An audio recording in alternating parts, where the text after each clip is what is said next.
ఏ మాట కామాటెన్నులా పోలీసులకు దొంగలకు చాలా అవినాభావ సంబంధం ఉంటుంది.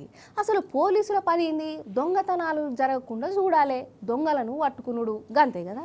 అయితే ఒక పోలీస్ మేడం ఉన్నదొల్లా దొంగలను పట్టుకొని ఈమెకు ఈ పోలీస్ నౌకర్ మీదనే విరక్తి పుట్టింది కావచ్చు. మరి ఈ పోలీస్ నౌకర్ కంటే దొంగతనాలే నయం అనుకోవచ్చు. అందుకే దొంగ పోలీస్ అవతారం ఎత్తింది. మరి మేడం గారి కళాపోషణ చూడాలి కదా మీరు. అగగో రంగంలోకి దిగింది చూడురి మీరే. నిజంగా ఈ ముచ్చట చూసి ఆల్ ఇండియా దొంగల సంకపోలు మస్తు దిల్కుష్ అవుతారు కావచ్చు. చూసినవా, ఎవరైనా కానీ దొంగలు మంచోళ్ళ లెక్క మారుతారు, కానీ ఈడ మా దొంగలని ఆదర్శంగా తీసుకొని పోలీసులే దొంగల లెక్క మారిర్రు. ఇది మేమంటే అని గల్లా ఎగరేతారు కావచ్చు. సరే, అసలు ముచ్చట్లకు అద్దాం. ఇక ఈ అమ్మగారిని చూడుర్రి, గుడ్డిగా కనబడుతున్నదా? సీసీటీవీలో పడ్డది. మేడం గారు ఏం చేస్తానంటే దొంగతనం చేస్తాంది, దోసింటినే దోసుకపోతాంది అంటే దొంగక్క అన్నట్టు. ఇలా వింతేమున్నది, దొంగలలో ఆడ దొంగలు ఉండరా అని అనేరు. అయితే ఈ మేడం గారు పోలీసు మేడం అన్నట్టు.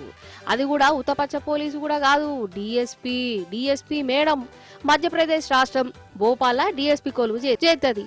ఇంకేంది, లచ్చ కంటే ఎక్కువనే ఉంటది జీతం, కోటరు గీటరు అన్ని సవలతులు. కానీ పోలీస్ మేడంకు దొంగతనాల మీద కాయిషి పుట్టిందోల్లా. అది కూడా దోస్తింట్లోనే బోని చేసింది. 2 లక్షల రూపాయల నగదు, ఫోన్లు ఎత్తుకుపోయింది. అయితే ఆ దోస్తు ఈమెనే దొంగ అని తెలియక ఈ పోలీస్ మేడంకి చెప్పుకొని ఏడ్చిందట.